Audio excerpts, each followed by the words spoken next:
હવે આખરી જે આવ્યું, હવે એમાંથી પણ જન્મેલું જ્ઞાન.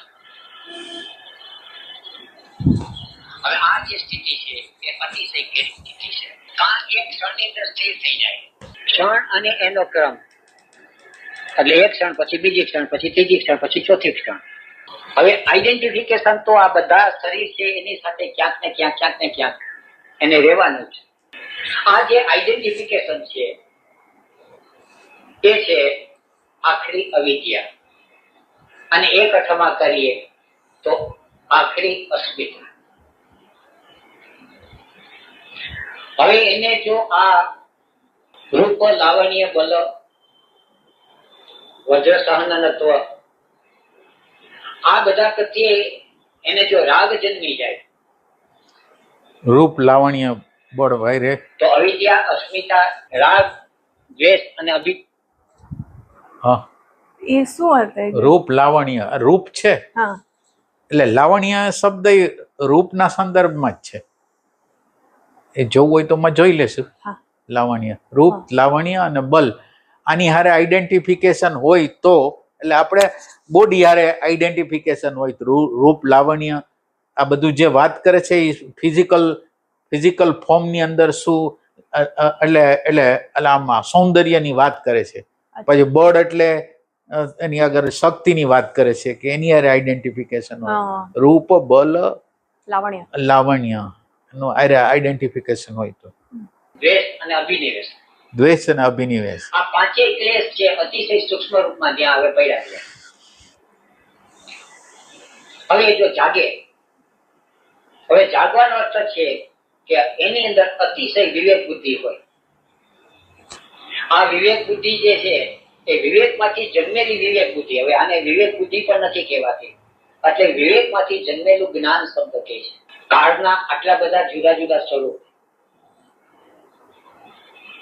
Biological, psychological, chronological, natural, universal, horizontal અને વર્ટિકલ.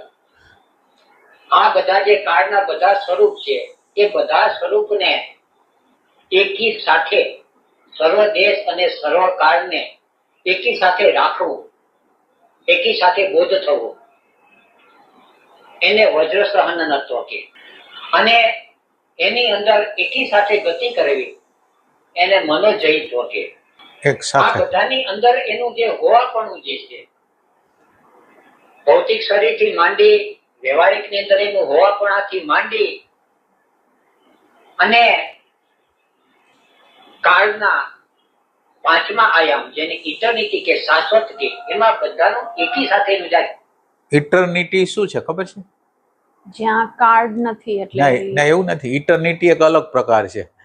ઇટર્નિટી છે એ એવી વસ્તુ છે કે એ જુદા સંદર્ભથી વપરાયેલી પાંચમા ડાયમેન્શનની અંદર જે ઇટર્નિટી વાપરેલી છે એ અલગ પ્રકારે છે. દાખલા તરીકે આપણે અત્યારે ચોથા ડાયમેન્શનમાં જીવી છીએ, અને ચોથા ડાયમેન્શનની અંદર આપણું માનો કે 60-70 વર્ષનું આયુષ્ય છે, એના પછી 80 વર્ષનું આયુષ્ય છે, એના પછી શરીર છૂટી જાય. એવા અનંત શરીરો છૂટે એટલે સૂક્ષ્મ શરીરો અનંત જન્મો જે લે છે એ ઇટર્નિટી છે. એટલે ઇટર્નિટીનો અહીંયા અર્થ આવો છે.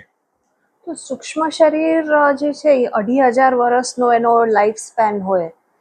ના, 25,000 વર્ષનો તો જાગૃત થયા પછી બળ, આપણે જેમ શરીર બળી જાય છે, શરીરને બાળતા 2 કલાક 3 કલાક જે થતા હોય, એમ સૂક્ષ્મ શરીરને ભળતા કુદરતમાં ભળતા 2,500 વર્ષ. પણ એ તો જાગૃતિ થઈ એની વાત થઈ.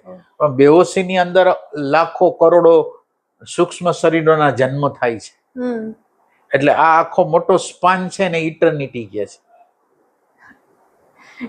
કોન્સ્ટન્ટલી ચાલતું રહે છે. એટલે તો આપણું જે રેગ્યુલર માણસોનું સૂક્ષ્મ શરીર છે એનો ટાઈમ સ્પેન એટલે continuously just every physical body આવે એટલે આ શરીરમાં જેટલું બંધાણું આપણું, એટલે લેવલ ઓફ અવેરનેસની ઇન્ક્રીઝની વાત નથી કરતા. નોર્મલ લાઈફ ચાલે છે, જીવન થયું અને મૃત્યુ થયું. તો આમાં ઈ સૂક્ષ્મ શરીરનો સમજો જે ડેટા હોય એટલે ઈ બસ વધતો રહે છે, એવું ખરું? કે નવો નવો ડેટા આવે છે, નવા એક્સપિરિયન્સીસ થાય છે, અથવા સેમ જ એક્સપિરિયન્સીસ જન થતા હોય, હા અને ઈ સૂક્ષ્મ શરીરના ડેટામાં બસ બધું ભેગું થતું જાય છે, એના માટે ઇટર્નિટી એના સંદર્ભથી કહેવાય. હા એટલે ઇટર્નિટી એટલે ઓમ લાખો કરોડો લાખો વર્ષો સૂક્ષ્મ શરીરને લાગે એ સેન્સથી ઇટર્નિટી. ઓમ ઇટર્નિટી નથી. હા, તમને જ્યારે જ્ઞાન થશે ત્યારે આ જતું રહેશે બરાબર. એ ટાઈપ વસ્તુ. એટલે ચોથું ડાયમેન્શન નું રહેવાનું છે એ પાંચમા ડાયમેન્શનમાં છે. ચોથું ડાયમેન્શન ગુજરી જાય એટલે પાંચમા ડાયમેન્શનમાં આવે. એની પાંચમા ડાયમેન્શનમાં ઇટર્નિટી છે. એટલે પાંચમા ડાયમેન્શન માંથી ચોથું ડાયમેન્શન પ્રગટ થાય. એટલે એમ કે સમજો આ શરીરનો મૃત્યુ થઈ ગયો તો જે સૂક્ષ્મ શરીરમાં થોડા સમય માટે જશે, પાછું એક સ્થૂળ શરીરમાં ઈ જન્મ લઈ લેશે, હા અને ઈ જ પ્રોસેસ ચાલુ એટલે સૂક્ષ્મ શરીરને જન્મવાનું ચાલુ રહેશે. પછી એના રસોઈ બદલાતા રહીએ એવું નહીં.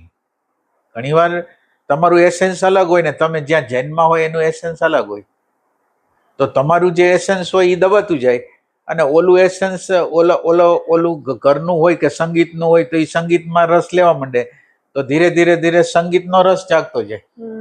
એમ બધી વસ્તુ નવું કલર ચડતો જાય.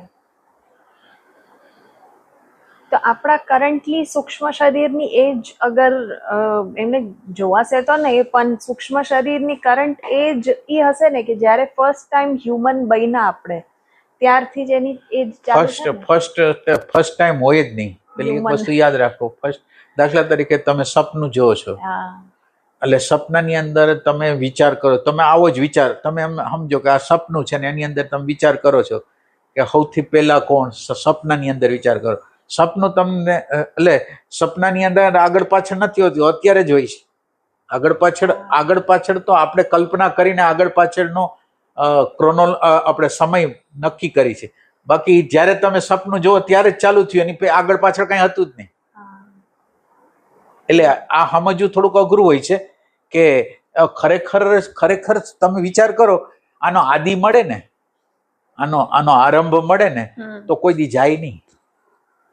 આરંભ મળે તો એનો અર્થ છે એ સત્ય છે, અને આરંભ નથી મળતો એટલે એનો અર્થ છે એ ખોટી વસ્તુ છે. આરંભ જ નથી. આરંભ એટલે હોવાપણું આત્મા સિવાય કોઈનું છે નહીં. તો હવે તમે જેને આરંભ કહો છો એમાં હોવાપણું આત્માનું છે ને ઓનું તો કઈ અસ્તિત્વ જ નથી, તો આરંભ કેવી રીતે થાય? એટલે એમ કે છે પાંચ વસ્તુ અનાદિ શાંત છે, અને એક વસ્તુ છે અનાદિ અનંત છે. એટલે આપણું હોવાપણું અનાદિ અનંત છે. અનાદિ શાંતમાં શું આવે છે? અનાદિ શાંતની અંદર વિચાર સાગર પ્રમાણે નથી કે એક છે જીવ, ઈશ્વર, અવિદ્યા, પછી રિલેશન બિટવીન જીવ એન્ડ ઈશ્વર, બરાબર, અને ફિફ્થ છે પ્યોર કોન્શિયસનેસ, બ્રહ્મણ, આત્મન. ફરીથી ફર્સ્ટ છે જીવ અનાદિ છે.